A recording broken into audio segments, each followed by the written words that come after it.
Hola, yo soy Avirazán, vidente mexicano, canalizador del grupo Pirámide. El tema del día de hoy es el cambio del pasado y la necesidad de repensarse.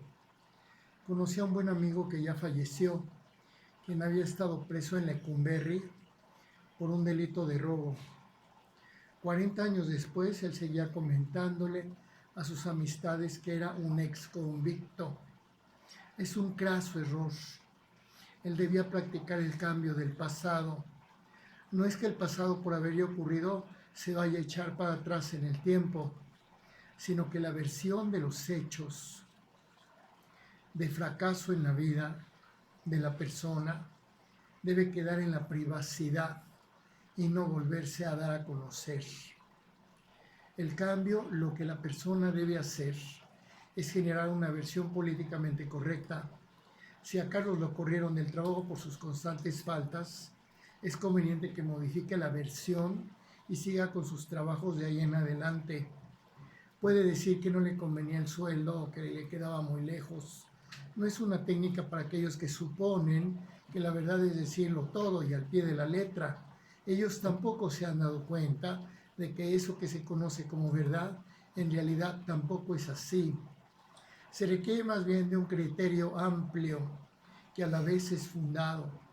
Esa versión de que a él lo habían metido a la cárcel por robo no debía ser nunca más dicha a persona alguna, sino simplemente guardarse con un antecedente innombrable. Si hubiera alguna necesidad de llenar el espacio de la cárcel con otra versión, el cambio del pasado lo obligaría a sustituirlo por otra versión creíble. Esta es una técnica que no parece ser humana. No parece haber fuentes de referencia que lo mencionen, por ejemplo, en la psicología. El cambio del pasado es mencionado como una necesidad humana, pero por seres de las estrellas que se expresan en el mundo humano. Hay personas que hacen el cambio del pasado intuitivamente. Lo que logran es una versión con lagunas que no aguantarían un escrutinio, pero lo hacen para transcurrir. No dicen tuvo un error y todos se van a enterar. Más bien modifican los cuadrantes para que todo salga razonablemente librado, pero como parte del cambio del pasado. Una consultante en provincia se casó y a la mañana siguiente de su noche de bodas, el novio la fue a regresar a casa de sus papás. Ella ya era cuarentona y todavía seguía repitiendo esa misma historia más de 20 años después. Después de la noche de bodas, decía ella, me regresaron con mis papás. Es un craso error. Ella debe hacer el cambio del pasado. Debe contar que él y ella no se entendieron y después de un tiempo se separaron y poner debajo de la mesa lo que realmente ocurrió, además de abrirse a todas las posibilidades personales y vitales para aprovechar bonitamente en y con un amor lo que le queda de juventud.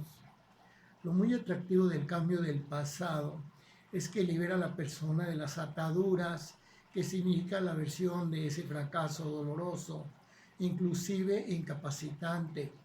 Libera para que la persona pueda volver a recomenzar. Así es que en adelante ella debía buscar pareja y si acaso mencionar que en su matrimonio las cosas no habían funcionado. Liberarse gracias al cambio del pasado, con toda la mira para volver a caminar hacia el futuro ya libre de ese peso. En una colonia había una limosnera que se pintaba la cara con lápiz labial. El lápiz labial en la cara. Abrazaba a una muñeca de plástico. Con toda seguridad había perdido a su hija en un accidente o enfermedad o se la habían robado. En lugar de repensarse, ella siguió durante por lo menos un cuarto de siglo abrazando esa muñeca de plástico. Un día dejó de hacerlo, pero pues no se repensó, perdió la oportunidad de volver a tener pareja, de volver a ser madre, y se quedó durmiendo sobre la banqueta a cielo abierto. Repensarse es cambiar lo que uno era y que fracasó. Voltear la página, dejar ir en el pasado el fracaso, reinventarse uno mismo hacia capacidades, actividades o intereses que nos saquen adelante, sobre todo para no quedarse atado al pasado. Un piloto de avión de línea comercial estuvo haciendo vuelos y conociendo el mundo. Un día le diagnosticaron una enfermedad que a la línea aérea no le convenía y lo liquidaron. Él no se supo repensar. Debió comenzar a dar clases de trigonometría en las escuelas, de matemáticas, de dibujo técnico, clases de regularización de alumnos en física, química, ciencias, buscar ser profesor docente de cálculo, inclusive universitario.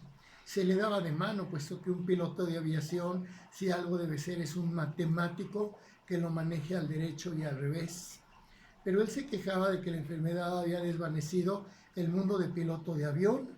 Terminó como acomodador de coches en la banqueta, en un estado de miseria que era de total lástima, y un día desapareció. Él no se supo repensar, que es decir, tomar otras cartas del mazo de cartas que tengo en la mano para darles una utilidad, en una vía alterna, una respuesta paralela, que no es la misma que se tenía antes, pero que debe ser la nueva respuesta que tengo que desarrollar. No te olvides de hacer el cambio del pasado. No andes dándote a ti mismo lástimas por fracasos que los demás no deben saber. Y sobre todo, cambia una versión que no te sea paralizante. Haz el cambio del pasado para liberarte. No te olvides de repensarte cuando el camino se te termine. Con las mismas habilidades que tienes, inaugura una segunda actividad que sea un horizonte de promesa para tu vida. Las amas de casa hacen el recalentado, que es el equivalente a repensarse a sí mismo. Lo que quedó de la cena lo hacen de desayuno y lo que quedó en el fin de semana lo mandan a lunch con el hijo. Es un buen ejemplo de cómo sí es posible repensarse a uno mismo, tomando, como en este ejemplo, lo que quedó en pie de lo que uno era o tenía, y con eso volver a comenzar a construir algo nuevo. Con el cambio del pasado se trata de no quedarse en la derrota ni en la pérdida. Traer otra llave si es necesario para abrir la misma puerta o cambiar la puerta de plano. Dejar de llamar pared a un obstáculo y luchar para que se convierta en una ventana por la que uno pueda salir al otro lado. El sincericidio es otro gran obstáculo. Es pegarse un tiro en la cabeza mediante la sinceridad. La gente no tiene por qué saber detalles de nuestras vidas que sean comprometedoras. Para eso hay que tener colmillo y olfato, no hacer de conocimiento de los demás lo que pudiera dejarnos desamparados, sin defensas o sin protecciones. La sinceridad es una virtud, pero el sincericidio raya en la autodestrucción.